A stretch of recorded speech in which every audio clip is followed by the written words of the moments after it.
What And was that experience like? it was great. I really enjoyed the people I worked with, except for some managers who were kind of shitty. And of course, like I had a fair amount of like shitty experiences working in the restaurant. Um, but the overall experience was great. I love the people, except for a select few.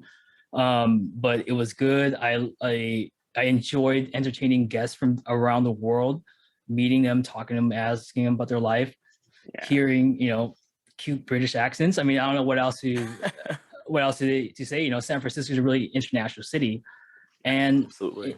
I made a fair amount of money, much more. I made much more than an average person would living in San Francisco. But obviously, I moved down to LA after that, after like 6, 7 years, because despite making all that money, I just wasn't happy. So I decided to move. And unfortunately, the moment I decided to chase my dreams, COVID happened, and that is the same, and that's like the same situation for a lot of people right now. Absolutely. Or yeah, even right now, despite the fact that restrictions have been lifted, yeah. because I know Lance, you changed careers, right, during this whole pandemic session. Yeah, And last May. yeah, and Garrett, you stayed as I don't know, can we talk about your career? Because I don't know. Yeah, absolutely. So I changed. So we'll take a step back real quick. So during COVID, I was still a classroom teacher and we were all online. Prior to that, I had been in a position working. I was always really interested in education technology. And I don't know how I got so lucky, but I was surrounded and maybe attracted to people that were also in that world. So like there were just so many amazing teachers. So when COVID hit, I had this skill set to be able to teach online, which freed me up to learn a whole bunch of new skills that I thought would like help me take off. So just because I wanted to learn those skills, like I had all this free time. I had just had a kid, and so my kid wouldn't sleep very well.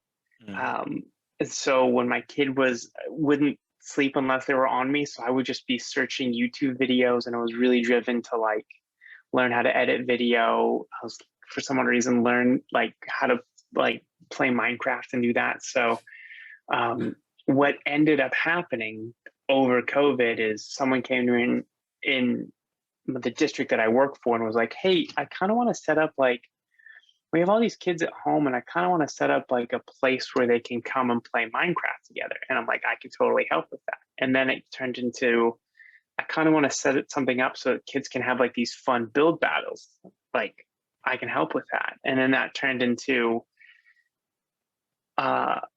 we want to do a whole school, like a whole district-wide esports thing. Awesome. And we're like, every school has an esports team where they can play Minecraft. So, and that was really attractive because like growing up, I had a lot of anxiety, and like having a space where I can kind of hide behind a screen or being able to give that to a kid was super attractive. So recently I just interviewed and got a job in kind of helping more in that role. Yay, congrats. And that has been super like nuts. It's been nuts. Like I don't know. And again, it goes back to like, I don't know about you guys, but the older I get, the luckier I seem to get. I don't know about that, but like that's been my trajectory, I guess, going from classroom teacher to this weird new like a hybrid helping role. kids, and like trying to figure out, I don't know, like I'm just trying to figure out life. Yeah, I mean, I wouldn't say it was luck. You put yourself in that position. Yeah. For whatever Opportunity. opportunities to come, Yeah. Totally. A note that I do want to make though, and maybe this resonates with you, like Eric starting this podcast, is like when you're picking up those new skills. I remember there were multiple instances where like I had work at 7 in the morning, and I remember being up at 1 or 2 in the morning and just having the idea of like, oh yeah, like learning this doesn't feel like work. Hmm. It feels like I'm having a lot of fun. And like my wife, God, I love my wife's name is Kate. I love her so much because she'll be like, "How much sleep did you get last night?" She like there was no like, "Why aren't you coming to bed?" Like Oh she's no, like, "How much sleep?" totally. Yeah, she was just like, "I'm like 4 hours." She's like, you poor thing. Oh my goodness. Like, oh my God. Oh yeah. It was just like, why? She's like, "You're kind of an idiot, but like, I get it. Like you're having fun." Hmm. So that Yeah, was kind of no. like, did you guys have similar, like Eric, did you have similar experience when you're like right now you're recording 2 different layers of video and audio? Well, I mean, yeah, it's well, I mean, I'm gonna be frank. I don't make any money off this. It's just for funsies. It's something I want to Yeah. do in spare time because, I mean, I'm not gonna be sitting at home playing video games all day and like just like do nothing. I wanted to do something aside from writing. And unfortunately, the chances of people reading more than 150 characters is slim to none now compared to what it used to be because we have so much more media to consume and different type of media. So I just like thought about how can I transfer the skills that I have to a different stage or explore what kind of options I have. And I know when I first moved down here, this is pre-COVID. I wanted to get away from San Francisco and start a new life because I just hated what was going on there. I didn't hate it. It was just I was I was it was my time to leave.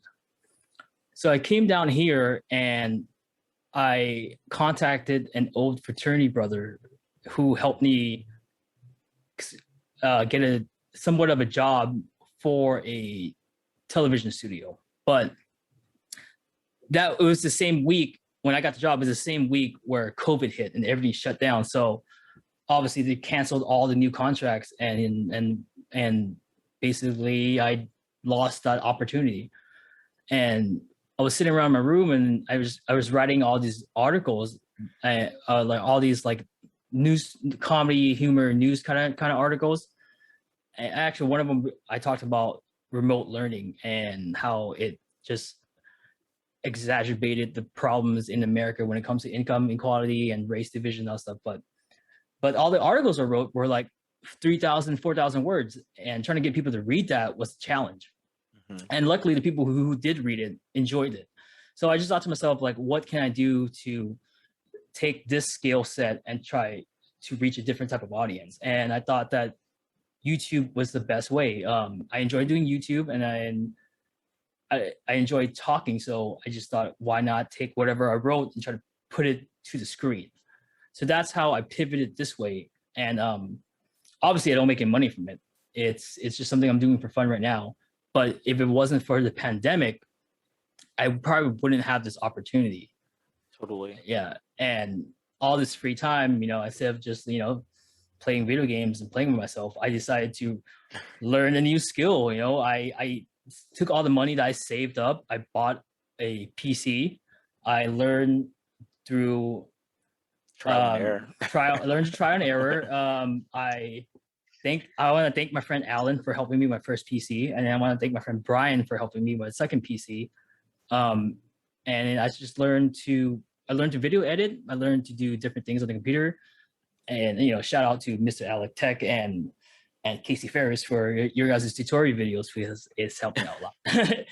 So I had to learn this whole new skill set, and I've always been interested in computers and videos. Like, I mean, I'm no Sean Lynch style. He has his movie actually just came out at a film festival. So shout out to Sean.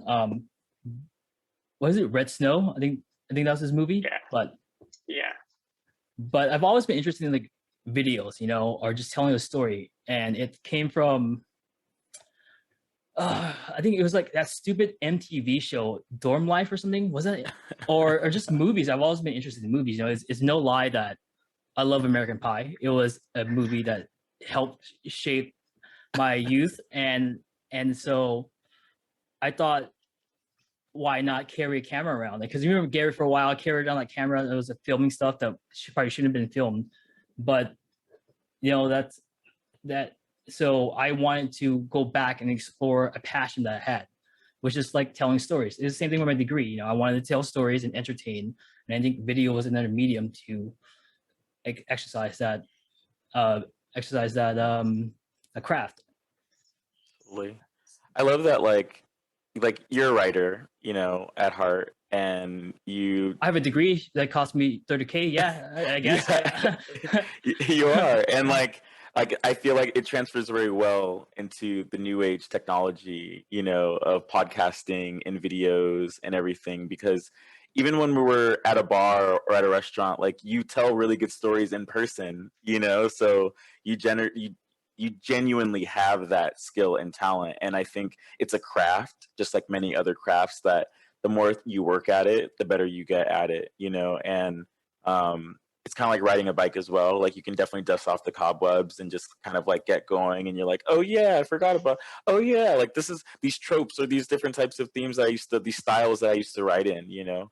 It's a very different thing. And it's the same kind of in a conversation, right? Being able to relate with other people. That's why I think COVID's kind of been so hard as well, right? Is that without that social outlet, there's like it definitely was getting back on the bike at first for a few conversations and just like trying to be social with people without exactly mentioning COVID or whatever. But I don't know. Plague. Yeah, plague. Yeah, The exactly. plague. Yeah. But yeah, I don't know. I guess for me, I was at a company for 5 years. It was a startup incubator. We invested in dozens of companies, and a lot of them got acquired. So we were very successful.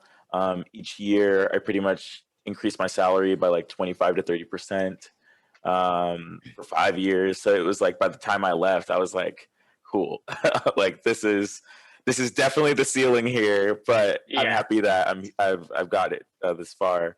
But I loved the people I worked with so much. But I graduated college in that 5th year with a business degree, and then I decided like, okay, I need to get my first adult job out of college. Like, you know, I was kind of I came in as a mid entry level at this job, and now I'm leaving as like a director. So I need to, you know, make my next move.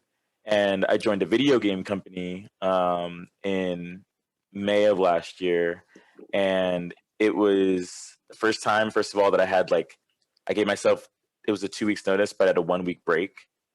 You know, so I had a 1 week break between jobs for the first time in 5 years, and wow, that was like life changing. Let me just tell you, if there's ever an opportunity to like take a break between a job, even if it's just like 5 days, 6 days, do it. It's a lot. But yeah, working in video games is super different. It's a global company. We're over 700 people. And I went before at the startup, it was like, you know, 25 people managing the assets of 125. So it's a very large scale thing, and that's what I asked for. But I'm the studio manager. So my job is based around facilities and operations, and culture and well-being and all these other things, right? Like HR, legal, finance. But like my core function is about the studio, and that's where nobody is, right? Because we're all working from home, and we have been for the past like 15 months. So I interviewed in a very hustle and bustle studio with people everywhere and like a super fun environment. And then by the time I got hired in like April, you know, I was basically like healthcare administration, mitigation of risk, healthcare policies, like the whole role had completely shifted from kind of what I had initially signed up for. I wanted to do like holiday parties and summer events and fucking, you know, fun stuff. So I took it seriously. I took the role still. I'm still here. It's been almost a year and a half, and it just feels very much like COVID is starting to regress a bit now. And we're I'm like, we're not going to come back for still like some time. And I don't know how long I can just wait without that feeling of like seeing my work come through to fruition for people. Yeah. You know? So like